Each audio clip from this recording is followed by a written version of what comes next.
Hello बच्चों, कैसे हैं आप सब। स्वागत है आपका आपके YouTube चैनल एनाटॉमिकल बायोलॉजी में। तो प्यारे बच्चों, आज के इस वीडियो में हम लोग पढ़ने चलेंगे क्लास 12th के बोर्ड एग्जाम में होने वाले जितने भी इम्पॉर्टेंट फिगर्स हैं उनका क्लास जो है आज हम लोग करेंगे, ठीक है ना। क्लास 12th के एग्जाम में जो भी इम्पॉर्टेंट फिगर आने वाले हैं उनका क्लास आज हम लोग करेंगे, उनको देखेंगे। तो प्यारे बच्चों, आप सबसे रिक्वेस्ट है कि अगर आपको लगे कि हमको इसका स्क्रीनशॉट लेना चाहिए, आप वीडियो को पॉज करेंगे और वीडियो पॉज करके आप उसका स्क्रीनशॉट ले लेंगे और फिर एक बार जो है घर पे जो भी समय बचा है उन टाइम में जो है आप उन फिगर्स को बनाने के लिए ट्राई करेंगे, ठीक है। तो चलिए आज के लिए हम लोग देखते हैं पहला फिगर हमको क्या दिया हुआ है। प्यारे बच्चों देखें, ये हम लोगों को चैप्टर नंबर 2 से पहला क्वेश्चन जो है दिया गया है। चैप्टर नंबर 2 का पहला फिगर है ये फ्लावर का, ठीक है ना। तो फ्लावर का आप फिगर देख लेंगे। फ्लावर में जो हम लोग देखें, यहाँ वर्तिका हो गया, वर्तिकाग्र हो गया, पंखुड़ी हो गया, परागकोश हो गया, तंतु हो गया, बाह्य दल हो गया, अंडाशय हो गया। तो ये पुष्प के अलग अलग भाग दिए गए हैं हम लोगों को, ठीक है ना। पुष्प के भिन्न भिन्न भागों को दर्शाया गया है। तो आप अगर चाहें तो इसका स्क्रीनशॉट ले सकते हैं। और प्यारे बच्चों, फिगर बनाते समय सबसे जरूरी बात यह होती है कि आप जो भी ऑर्गन का नाम लिख रहे हैं वो बिल्कुल सही सही लिखें और फिगर के अंदर कोई भी नाम नहीं लिखें। फिगर के अंदर कोई भी नाम नहीं लिखें। वहां देखें एरो मार्क करके जो है हम लोग इसके साइड में जो है उसका नाम लिख सकते हैं, ठीक है। तो चलिए इसी फिगर को हम लोग जो है इंग्लिश में भी देखेंगे एक बार। यहाँ पे इंग्लिश मीडियम के बच्चों के लिए जो है ये फिगर दिया गया है, सेम है। फ्लावर का फिगर हो गया, फ्लावर का स्ट्रक्चर हो गया, तो इसका स्क्रीनशॉट आप ले सकते हैं। आइए अगला फिगर हम लोग देखें। अगला फिगर जो है ना, ये भी बहुत इंपॉर्टेंट फिगर है और ये ना परिपक्व लघु बीजाणु धानी का फिगर है। परिपक्व लघु बीजाणु धानी का फिगर हो गया। परिपक्व लघु बीजाणु धानी, जिसमें हम लोगों ने पढ़ा है कि 4 स्तर होते हैं, अंतस्त्वचा, अंतस्थिसियम, मध्य परत और टैपेटम। टैपेटम वही है जिसकी कोशिकाएं बहुगुणित होती हैं, बहुकेंद्रित होती हैं, ठीक है। जाहिर है जब बहुकेंद्रित होंगी तो बहुगुणित भी होंगी। तो टैपेटम और ये जितने भी 4 स्तर होते हैं, यानी लघु बीजाणुधानी जब परिपक्व हो जाती है तो कैसी दिखती है, इसका फिगर हम लोगों को दिया गया है, ठीक है ना। इसके अंदर जो है ये छोटे छोटे हम लोग देख रहे हैं परागकण विकसित हो रहे हैं दोनों तरफ, ठीक है ना। दोनों पालियों में जो है परागकण विकसित हो रहे हैं। यहाँ पे एक विशेष प्रकार की कोशिकाएं होती हैं जिनको हम लोग एस्टोमियम कोशिकाएं कहते हैं। इन्हीं एस्टोमियम कोशिकाओं के द्वारा परागकोश का प्रस्फुटन होता है, एंथर का डेhiscence होता है, ठीक है। तो इसका फिगर आप देख लेंगे एक बार। इस फिगर को इंग्लिश में देख ले, यहाँ पे दिखाया गया है। थोड़ा सा फिगर जो है ये डल हो गया है क्योंकि एनसीईआरटी में ऐसा ही फिगर आया था। देखिए अगला अगला फिगर हम लोग देखते हैं। अगला फिगर भी बहुत इंपॉर्टेंट है। इसको जो है आप वीवीआई मार्क करके रखेंगे, वीवीआई मार्क करके रखेंगे इसको, ठीक है ना। ये फिगर जो है बहुत इंपॉर्टेंट है। और प्यारे बच्चों, ये फिगर जो हम लोगों को दिया गया है ना, ये पराग कण का फिगर है, पराग कण का फिगर है ये, ठीक है ना। पराग कण में हम लोगों को पढ़ाया गया है 2 कोशिकाएं होती हैं। एक कोशिका होती है कायिक कोशिका और एक कोशिका होती है जनन कोशिका, ठीक है ना। कायिक कोशिका या वर्धी कोशिका और दूसरी होती है जनन कोशिका। तो इस तरह से ये 2 कोशिकाएं होती हैं, जिसमें से बड़ी वाली कोशिका होती है कायिक कोशिका, क्योंकि ये संपूर्ण भोजन लिए रहती है।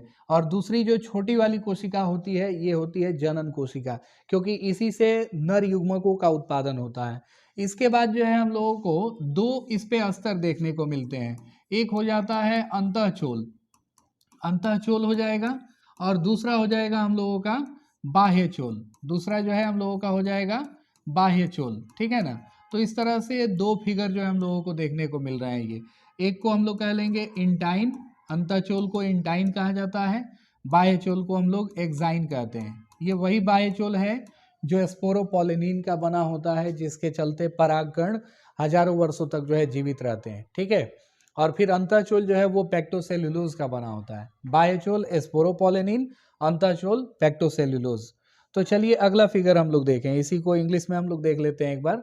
वेजिटेटिव सेल हो गया बड़ा वाला और जेनरेटिव सेल हो गया छोटा वाला, ठीक है। तो ये हो गया हम लोगों का पोलन ग्रेन का फिगर। चलिए अगला क्वेश्चन जो है ये बहुत बहुत ज्यादा इंपॉर्टेंट है प्यारे बच्चों। वीवीआई इसको मार्क करके हम लोग रखेंगे। ये कई बार जो है पूछा गया है, ठीक है, कई बार पूछा गया है ये फिगर।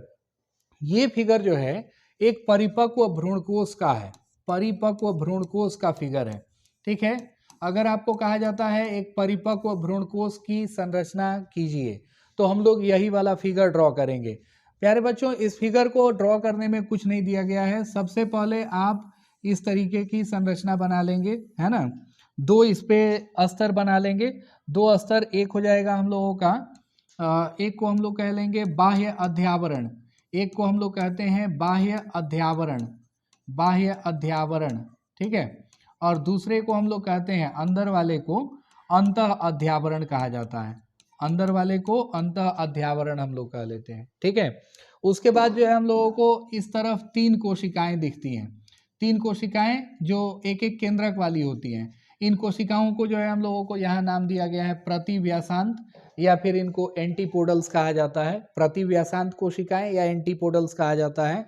फिर इसके बाद ध्रुवीय केंद्रक, यहाँ पे एक बड़ी कोशिका दिखती है जिसको हम लोग केंद्रीय कोशिका कहते हैं। इसके अंदर 2 केंद्रक होते हैं और इन दोनों केंद्रकों को प्यारे बच्चों हम लोग कहते हैं ध्रुवीय केंद्रक, इनको ध्रुवीय केंद्रक कहा जाता है, ठीक है ना। उसके बाद जो है हम लोगों को नीचे की तरफ 2 कोशिकाएं देखने को मिलती हैं, 2 कोशिकाएं जिनमें एक एक केंद्रक होता है। और फिर जो है हम लोगों को एक और कोशिका देखने को मिलती है जिसमें एक केंद्रक होता है। तो इस एक कोशिका को हम लोग जो है अंड कोशिका कहते हैं और इन दोनों कोशिकाओं को हम लोग सहायक कोशिका कहते हैं, है ना। इन दोनों को सहायक कोशिका कहते हैं। और अंड कोशिका और सहायक कोशिका दोनों को मिला के अंड उपकरण कहा जाता है। तो प्यारे बच्चों, इस तरीके से हम लोग जो है इसका फिगर बनाते हैं, एक परिपक्व भ्रूणकोश का फिगर बनाते हैं। तो ये जो है बहुत इंपॉर्टेंट फिगर है। इसी फिगर को हम लोग देखेंगे एक बार और, दिया गया है इंग्लिश में, इसको हम लोग बोलते हैं एम्ब्रायो सैक, ठीक है ना। इस फिगर का नाम है एम्ब्रायो सैक। तो एम्ब्रायो सैक का स्ट्रक्चर जो है, एक मैच्योर एम्ब्रायो सैक का स्ट्रक्चर ऐसा ही होता है, ठीक है ना। इस तरीके से होता है एक mature embryo sac, 7 celled 8 nucleated, ठीक है ना। ये जो स्ट्रक्चर होता है 7 सेल्ड होता है, ठीक है ना। 7 सेल्ड मतलब 7 कोशिकाएं और 8 न्यूक्लिएटेड, 8 न्यूक्लिएटेड मतलब 8 जो है इसमें केंद्रक होते हैं, 8 केंद्रक होते हैं, 7 कोशिकाएं होती हैं। चलिए अगला फिगर हम लोग देखें। अगला फिगर जो है प्यारे बच्चों, ये दिया गया है हम लोगों को एक बीजपत्री के, एक बीजपत्री, ठीक है ना, एक बीजपत्री के भ्रूण का फिगर दिया हुआ है हम लोगों को। एक बीजपत्री भ्रूण का फिगर दिया गया है जिसमें हम लोगों को एस्क्यूटेलम दिखाया जा रहा है, प्रांकुर चोल हो गया, प्ररोह शीर्ष, अधिकोरक, मूलांकुर, मूलगोप और मूलांकुर चोल, ठीक है ना। तो ये भ्रूण का फिगर हो गया, एक बीजपत्री के भ्रूण का, ठीक है। इसी फिगर को देखें हम लोग इंग्लिश में, यहाँ पे दिखाया गया है, आप जो है देख सकते हैं, scutellum, coleoptile, shoot apex, epiblast, radicle, root cap, coleorhiza, है ना। देखिए अगला फिगर हम लोग देखें। अगला फिगर जो है दिया गया है पुरुष जनन तंत्र का, ठीक है ना। पुरुष जनन तंत्र का फिगर जो है दिखाया गया है, ये इसका आरेखीय काट है। आप लोगों को क्लास में जो है दोनों फिगर बताया गया है, आरेखीय काट और अनुप्रस्थ काट। तो ज्यादातर जो है इसका आरेखीय काट पूछा जाता है, सो इस फिगर को जो है आप लोग देख लेंगे एक बार। इसके बाद देखें हम लोग सेम फिगर को इंग्लिश में दिखाया गया है, आप चाहें तो वीडियो को यहाँ रोक के और स्क्रीनशॉट ले सकते हैं। अगला फिगर देखें हम लोग, मादा जनन तंत्र का आरेखीय काट दिखाया गया है। मादा जनन तंत्र का भी आरेखीय काट जो है यही इस तरह का जो है क्वेश्चन पूछा जाता है। इसके बाद जो है हम लोगों को सेम फिगर इंग्लिश में भी दिखाया गया है। चलिए अगला फिगर हम लोग देखें। अगला फिगर जो है इसको आप वीवीआई टिक करेंगे। ये प्यारे बच्चों वीवीआई टिक करेंगे क्योंकि ये भी क्वेश्चन कई बार पूछा गया है। ये हम लोगों को ना शुक्रजन नलिकाओं का अनुप्रस्थ काट दिखाया गया है, शुक्रजन नलिकाओं का आरेखीय काट दिखाया गया है। शुक्रजन नलिकाएं हो गई, ठीक है ना। तो इनमें सबसे पहले शुक्रजन कोशिकाएं होती हैं, फिर उसके बाद सर्टोली कोशिकाएं भी बीच बीच में देखने को मिलती हैं। प्राथमिक शुक्रजन कोशिका होती है, द्वितीयक शुक्रजन कोशिका, उसके बाद शुक्राणु प्रसु हो गए, शुक्राणु पूर्व या शुक्राणु प्रसु, फिर इसके बाद परिपक्व शुक्राणु होते हैं, ठीक है। तो ये हो गया हम लोगों का अनुप्रस्थ काट शुक्रजन नलिकाओं का, ठीक है। चलिए इसी फिगर को हम लोग देख रहे हैं यहाँ पे इंग्लिश में, spermatogonium, Sertoli cells, primary spermatocyte, secondary spermatocyte, spermatid, spermatozoa, ठीक है। तो ये हो गया इसका फिगर। अगला फिगर हम लोग देखें, ये भी बहुत इंपॉर्टेंट फिगर है, इसको भी आप स्टार मार्क करके रखेंगे। शुक्राणु की संरचना, एक परिपक्व शुक्राणु की संरचना। तो एक परिपक्व शुक्राणु को हम लोग प्यारे बच्चों बांटते हैं 3 भाग में, ठीक है ना, 3 भाग में बांटते हैं। सिर हो गया, ग्रीवा हो गया, गर्दन, और पूंछ हो गया, ठीक है ना। इसमें देखें हम लोग सिर में केंद्रक दिया रहता है। कई बार ये भी क्वेश्चन पूछा गया है कि शुक्राणु का केंद्रक किधर उपस्थित होता है, तो हम लोग आंसर बताएंगे इसके सिर में। शुक्राणु का केंद्रक उसके सिर में उपस्थित होता है, और ग्रीवा में या मध्य भाग में जो है सूत्रकणिका अर्थात माइटोकॉन्ड्रिया उपस्थित होती है ना। चलिए अगला हम लोग देख लें इसी फिगर को।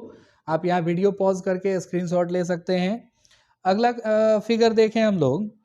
कहा जा रहा है ना कि एक अंडाशय का आरेखीय काट बनाइए। अंडाशय का आरेखीय काट दिखाया गया है। ओवरी का ये क्रॉस सेक्शन हम लोगों को दिखाया गया है। तो ओवरी में जो भी चीजें होती हैं एक मैच्योर ओवरी में, वो चीजें हम लोगों को दिखाई गई हैं। और फिर यहाँ देखें, यहाँ से एक और इम्पॉर्टेंट फिगर आप निकाल लेंगे प्यारे बच्चों। कहा जाएगा ना कि ग्राफियन पुटक का जो है एक फिगर बनाए, परिपक्व ग्राफियन पुटक का फिगर बनाए। तो परिपक्व ग्राफियन पुटक के लिए जो है हम लोग यही फिगर बनाएंगे, ठीक है। चलिए इसी को हम लोग देख लें एक बार और इंग्लिश में। सभी ऑर्गन्स जो है इसमें दिखाए गए हैं, तो आप इनके नाम एक बार याद कर लेंगे।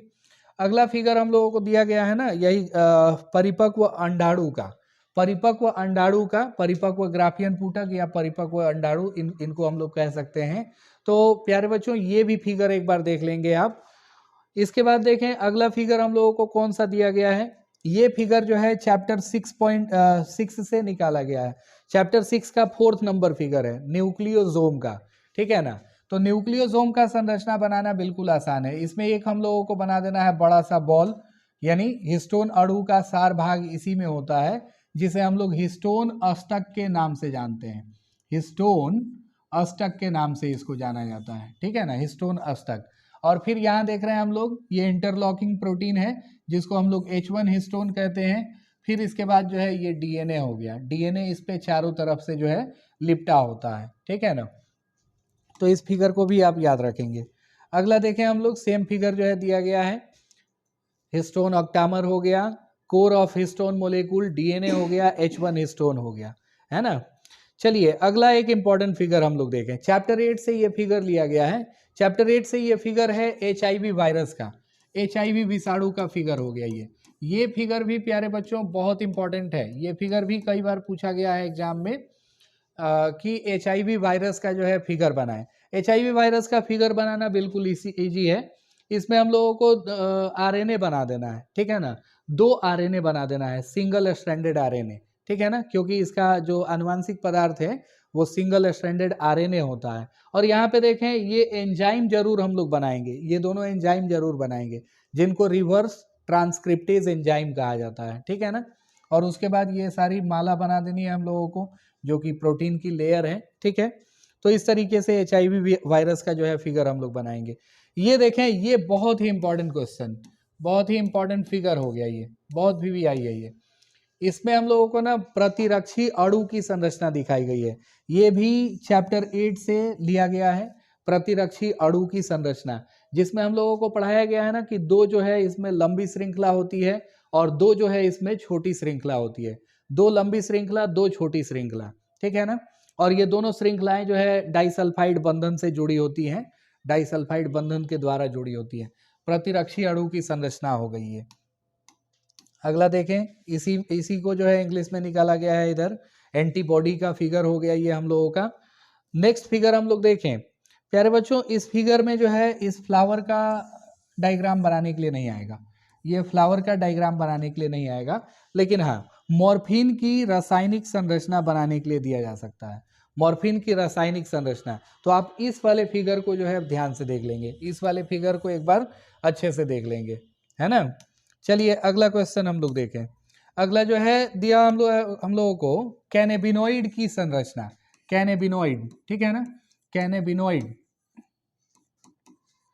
कैनेबिनोइड वही है जिससे हम लोग निकालते हैं हशीश, चरस, मैरिजुआना, गांजा, ठीक है ना, इन चीज़ों को निकाला जाता है। कैनेबीज सटाइवा और कैनेबीज इंडिका, ये 2 पौधे हैं जिनसे हम लोग कैनेबिनोइड्स प्राप्त करते हैं। तो इनकी भी रासायनिक संरचना आप एक बार देख लेंगे, है ना। आइए अगला फिगर हम लोग देखें। अगला फिगर ये भी बहुत इंपॉर्टेंट है, ये भी बहुत इंपॉर्टेंट है, वीवीआई है ये भी। तो देखें ये फिगर जो है हम लोगों को चैप्टर 11 से लिया गया है। आप भी जानते हैं, फिगर देखने के बाद आपको पता चल गया होगा ये किसका फोटो है। ये है PBR 322, प्लाज्मिड है ये एक टाइप का, जिसमें बाहर के तरफ आठ जो है बिंदु हम लोगों को दर्शाने होते हैं, 8 पॉइंट्स डिनोट करने होते हैं बाहर के तरफ, और अंदर के तरफ 4 बिंदु डिनोट करने होते हैं। अंदर के तरफ 4 बिंदु, ठीक है ना, जहाँ पे ऊपर के तरफ एक लेफ्ट में एम्पिसिलिन आर और tetracycline R, ampicillin resistant gene और टेट्रासाइक्लिन रेजिस्टेंट जीन, ठीक है ना। ये दोनों सेलेक्टेबल मार्कर हैं, सेलेक्टेबल मार्कर अर्थात वर्ण योग्य चिन्हक हो गए। और फिर इधर देख रहे हैं हम लोग ओराई, ओरिजिन ऑफ रेप्लिकेशन, प्रतिकृति अन का बिंदु हो गया, आरओपी हो गया रेप्लिकेशन प्रोटीन, और फिर बाहर के तरफ जो दिए गए हैं ये प्रतिबंधन एंजाइम है। तो बाहर के तरफ 8, अंदर के तरफ 4, ये चीजें हम लोग याद रखेंगे पीबीआर के बारे में, ठीक है। तो प्यारे बच्चों ये था हम लोगों का आज का सेशन, जिसमें हम लोगों ने बहुत सारे इंपॉर्टेंट फिगर्स को देखे जो क्लास 12th के एग्जाम में पूछे जा सकते हैं। सो आप सारे फिगर्स को एक बार जो है बढ़िया से देख लेंगे एग्जाम में जाने से पहले। तो आज के वीडियो में बस इतना ही, मिलेंगे नेक्स्ट वीडियो में। Thank you.